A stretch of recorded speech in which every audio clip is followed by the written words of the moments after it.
فرمایا آپ نے؟ وعلیکم السلام، میں فاطمہ رضوی فرام پاکستان کراچی۔ جی السلام علیکم سسٹر، خیریت سے ہیں انشاءاللہ؟ ٹھیک ہیں؟ الحمدللہ، آپ کیسے ہیں؟ اللہ تعالیٰ کا احسان ہے۔ آپ کے بعد میں مولوی خلیل صاحب کو لے لوں گا، علامہ خلیل صاحب کو۔ جی بات کریں سسٹر، کس موضوع پہ بات کرنی ہے آپ نے؟ اچھا میں ہلو جی بات کرتے جائیں سسٹر۔ جی، میں آپ سے کچھ سوالات لے کر آئی ہوں۔ ایک تو سب سے پہلے کہ میں جو ہوں سنگل پیرنٹس ہوں، single parents, I move my family alone.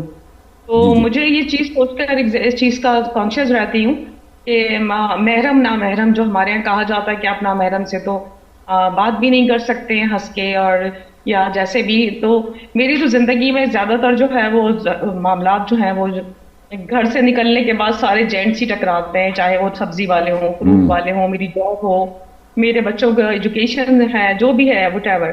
تو جی ایسی عورتوں کے لیے کیا حکم ہے؟ مطلب وہ جہنمی ہے یا وہ واجب القتل ہے؟ نہیں دیکھیں خاتون، دیکھیں جو قرآن میں ہے، جو سنت میں ہے، جو حدیث میں ہے، خواتین کے لیے یہ ہے ان کے پردے کا کہ وہ نامحرم وہ ہیں جن کے ساتھ وہ شادی کر سکتی ہے۔ یعنی چچا کے ساتھ آپ شادی نہیں کر سکتے، وہ محرم ہے۔ بھتیجا آپ کا محرم ہے۔ جن لوگوں کے ساتھ شادی ہو سکتی ہے وہ نامحرم ہے۔ جن کے ساتھ شادی آپ کا ناممکن ہے، مثلا آپ کا بیٹا ہے، آپ کے والد صاحب ہیں، ماموں صاحب ہیں، جن سے شادی نہیں ہو سکتی، یہ محرم ہے۔ جو لوگ نامحرم ہیں ان سے آپ نے بال چھپانے، چہرہ چھپانا واجب نہیں ہے۔ ہاتھ جہاں تک آپ کڑیاں پہنتی ہیں، وہ ایریا جہاں پہ کڑی ظاہر ہوتی ہے وہ بھی چھپانا اس کا ضروری نہیں، اس کے علاوہ وہ چھپانا ضروری ہے۔ اچھا یہ چیزیں چھپانا ضروری ہے۔ اب چہرے پہ میک اپ بھی ہو، یہ قرآن کی آیت ہے، احادیث یہی کہہ رہے ہیں کہ چہرے کا میک اپ عورت کے لیے چھپانا ضروری نہیں ہے نامحرم سے۔ اس کے علاوہ کپڑے اگر خوبصورت کوئی عورت پہنا چاہے، جب کپڑے میں جتنا بھی وہ خوبصورت کپڑا، مثلا رنگیلا کپڑا، اس میں کوئی حرج نہیں، بشرطے وہ کہ ایسا کپڑا نہ پہنے جو وہ عرف میں وہ بے حیائی کہلاتا ہو۔ بے حیائی والے مثلا کپڑا اس نے وہ ایسا پہنا کہ اس میں ہے ہی بے حیائی، مثلا ایسے اس کے جسم کے اعضاء ظاہر ہو رہے ہیں، گرچہ کپڑا پہنا اس نے لیکن جسم کے اعضاء ظاہر ہو رہے ہیں، جو عرف میں اس کو بے حیائی کہا جاتا ہے، تو یہ پہنا حرام ہے۔ اس کے علاوہ یہ جائز ہے عورت کے لیے۔ اس کے علاوہ جو چیز عورت کے لیے جائز نہیں ہے، کسی نامحرم کے لیے خوشبو لگانا۔ نامحرم کے لیے آپ خوشبو نہیں لگا سکتے۔ اب یہ باتیں پردے کی ہوگی۔ اب جہاں تک بات کرنے کا تعلق ہے، آپ کسی بھی شخص سے بات کر سکتی ہیں، چاہے وہ ہندو ہے، مسلمان ہے۔ آپ اگر کوئی شخص باہر جاتی ہے، سودا لینے جاتی ہے، یا کوئی اسکول میں کام کرتی ہے، یا جہاں جاب کرتی ہے، وہاں پہ بات کرنا پڑتا ہے۔ یہ حرام نہیں ہے کسی سے لیکن بہرحال دیکھیں مرد کے لیے بھی حیا واجب ہے۔ حیا ایک ایسا باؤنڈری ہے کہ اس کا تعین انسان کا ضمیر، انسان کا وجدان آپ کے کانشنس کرے گی، ٹھیک ہے نا۔ مرد کو بھی بحیا رہنا ہے، عورت کو بھی بحیا رہنا ہے۔ جہاں بھی انسان کام کرتا ہے یا کرتی ہے، یا وہ پارک چلی جاتی ہے، یا سبزی لینے جاتی ہے، یا گوشت لینے جاتی ہے، یا بس میں سفر کر رہی ہوتی ہے، تو بہرحال ہر حالت میں یہ پردے کے ساتھ ساتھ اس ہر شخص کے گفتگو میں، ہر شخص کے تخاطب میں، چاہے وہ مرد ہے چاہے عورت ہے، اس میں حیا کا اس نے لحاظ رکھنا ہوتا ہے۔ تو یہ چیزیں واجب ضروری ہیں، ٹھیک ہے نا۔ ہاں میری بہن، میرا دوسرا سوال آپ سے یہ ہے کہ حضرت امام حسین علیہ السلام اور ہمارے مولا مشکل شاہد ہو جہاں حضرت علیہ السلام کیونکہ شہید ہیں، تو شہید کو ظاہر سی بات ہے جو شہید ہیں وہ دنیا میں موجود نہیں ہے، لیکن قرآن کی آیتوں کے حساب سے وہ زندہ ہیں اور وہ رزق پا رہے ہیں۔ لیکن تو کیا ان سے دعائیں مانگنا اور ان کے جو ہے واسطے وسیلے سے دعا مانگنا یہ جائز ہے یا اللہ کے ساتھ شرک اس کو کانسیپٹ کیا جائے گا کہ شرک تو نہیں آتا یہ سب کچھ؟ جی آپ کی خدمت میں عرض کروں کہ دیکھیں میری بہن، یہاں پہ ایک بات یہ ہے کہ واسطے دینا تو کوئی اس کو منع نہیں کرتا نا۔ واسطہ ان کے واسطے سے آپ اللہ سے طلب کریں، یہ تو وہابی بھی اس کو منع نہیں کرتا ہے۔ لیکن خود اہل بیت علیہ السلام سے طلب کرنا، یہ کسی نہ شیعہ کے پاس کوئی حدیث ہے، نہ قرآن میں کوئی آیت ہے، یہ حرام ہے یا شرک ہے۔ تو جو لوگ اس کو شرک قرار دیتے ہیں، یہ خلیل احمد صاحب سے ہماری گفتگو ہو چکی ہے ایک دو دفعہ، ان کے علماء نے کہا کہ یہ نہ کوئی آیت ہے، نہ کوئی کچھ بھی نہیں ہے، قرآن کے صرف غلط ترجمہ ہے کہ اللہ کے سوا کسی کو پکارو گے تو شرک ہے۔ تو یہ غلط ترجمہ ہے قرآن کی آیت، یہ ہے قرآن کے اللہ کے علاوہ کسی اور کی عبادت کرو گے تو شرک ہے، ٹھیک ہے نا۔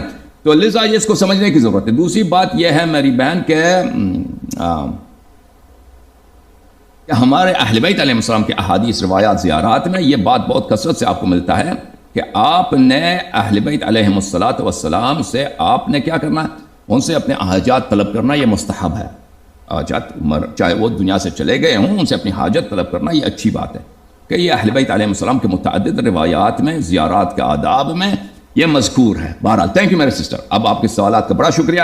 اب آپ مجھے اجازت دے دیجیے, آپ سے میں خداحافظی کرتا ہوں تاکہ ان پروگراموں میں ہم جماعت مخالفین کے علماء کرام سے بات کرتے ہیں اور عالم اسلام میں جو باتیں اختلافی چلتے آ رہے ہیں ان کے متعلق علمی گفتگو کی جاتی ہے. الحمدللہ رب العالمین آپ نے دیکھا کہ ہر مرحلے میں اور ہر سوال پر اور ہر موضوع پر مذہب حقہ, مذہب اہل بیت اطہار ائمہ ابرار علیہم السلام, مذہب حقی شیعہ اثنا عشریہ یہ حق پر ہے. اور جماعت مخالفین کبھی ہمارے سوالوں کے جواب نہیں دے سکتے اور نہ کبھی وہ ہم سے ایسا سوال کر سکتے ہیں, ایسا اشکال کر سکتے ہیں جو مذہب حقہ کے پاس ان کا صحیح مدلل جوابیں نہ ہوں. ایک جواب نہیں, کئی جوابیں نہ ہوں. یہ بار بار آپ دیکھ چکے ہیں اور یہ سلسلہ چلتا رہے گا اس وقت تک کہ یہ علماء مایوس ہو جائیں گے. مجھے لگتا ہے کہ ایک وقت آئے گا کہ یہ مایوس ہو جائیں گے, کیونکہ شرمندگی پہ شرمندگی, شرمندگی پہ شرمندگی ان کو جو اٹھانا پڑ رہا ہے. یہ سلسلہ کب تک چلتا رہے گا اور یہ کب یہ بہانہ کرنا شروع کر دیں گے, کب ہم اللہ یاری سے بات نہیں کریں گے جب تک وہ پاکستان نہ آئے اللہ یاری سے بات نہیں کریں گے کیونکہ وہ جاہل ہے. اللہ یاری سے بات یہ ہو سکتا ہے. یہ سلسلہ تو ہے, اس کی اکثریت علماء کا یہی موقف ہے کہ اللہ یاری سے ہم بات نہیں کریں گے جب تک وہ پاکستان نہ آ جائے. اچھا تو دوسروں سے تم خود سب سے آن لائن گفتگو, انٹرویو, مناظرہ کر سکتے ہو اللہ یاری کے سوا. ان کے جو بڑے علماء ان کا یہی موقف ہے.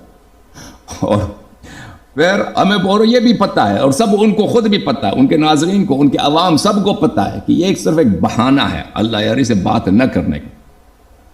اور یا یہ کہ ہم اللہ یاری سے بات نہیں کریں وہ تو ہے ہی جاہل وہ, اور یہ ان کو خود بھی پتہ ہے, ان کے عوام کو بھی پتہ ہے, سب کو پتہ ہے کہ بہرحال بندے حقیر کے پاس کچھ باتوں کا مطالعہ ہے. ایسا بھی نہیں ہے کہ میں یہ علماء کرام یہ بڑے عالم ہیں, میں نہیں کہتا کہ میرا علم ان سے زیادہ ہے, لیکن کچھ باتوں پہ میرا بھی کچھ تحقیق ہے. اور ایسا نہیں ہے کہ انسان جاہل سے بھی بات کرتا ہے, ایسی کوئی بات نہیں. رسول اللہ صلی اللہ علیہ وآلہ وسلم نے جاہلین سے بہت بات, بلکہ وہ سب ان کے سامنے جاہل ہی جاہل تھے, ان سے بات کرتے تھے, ان کے لیے دلیل لاتے تھے. نصارہ نجران آئے, انہوں نے رسول اللہ صلی اللہ علیہ وسلم کا بہت وقت لیا, انہوں نے اس بات پہ پیغمبر صلی اللہ علیہ وسلم سے مناظرے کرتے تھے. فمن حاجک فیہ من بعد ما جاءک من العلم, یعنی جو حجت لائے, استدلال کرے, مناظرہ کرے آپ کے ساتھ. وہ کون تھے؟ نصارہ تھے, اس بات پر کہ عیسی ابن مریم کیا ہیں؟ اللہ کے بیٹے ہیں. نستجیب باللہ اللہم صلی علی محمد وآل محمد. تو بہرحال ہمارا دعوت عام ہے جماعت مخالفین کے علماء کرام کے لیے کہ تشریف لائیں انشاءاللہ تبارک و تعالی, آپ سے گفتگو ہو جائے. اور بلکہ میرا دعوت یہ ہے علماء کرام سے کہ آپ کو ابھی تو پتہ چل گیا ہے نا مذہب حق کون سا ہے. اب تعصب چھوڑ دیجئے. اب انشاءاللہ تبارک و تعالی میں نہیں کہتا کہ آپ کہہ دیں کہ شیعہ حق پر ہے, نہیں, آپ کہہ دیں کہ ہم مذہب اہل بیت علیہ السلام کو قبول کرتے ہیں. شیعہ تو ویسے ہی, میں شیعوں کا خود میں مخالف ہوں, شیعہ تو ویسے ہی بدماش ہیں. جماعت عمریہ بھی بدماش ہے بہت, شیعہ بھی ان سے زیادہ بدماش ہے. ٹھیک ہے نا. شیعوں یہ نہ کہ آپ شیعہ آپ جیت گئے. شیعہ اہل بیت علیہ السلام کے دامن لیے ہوئے شیعہ بہت کم ہیں. آپ علماء کرام سے دعوت یہ ہے کہ آپ آ جائیں, آپ اپنے قوم کے لیے قدوہ بنیں, اسوہ بنیں, نمونہ بنیں, تاکہ آپ کے مثال کو دیکھ کر دوسرے بھی ایمان کے دائرے میں داخل ہو جائیں, ایمان کے نور میں داخل ہو جائیں. اور آپ آ جائیے انشاءاللہ تبارک و تعالی. وہ خلفاء جو خلفاء حقہ ہیں, خلفاء راشدین ہیں رسول اللہ صلی اللہ علیہ وآلہ وسلم کے, ائمہ ابرار علیہم السلام ہیں.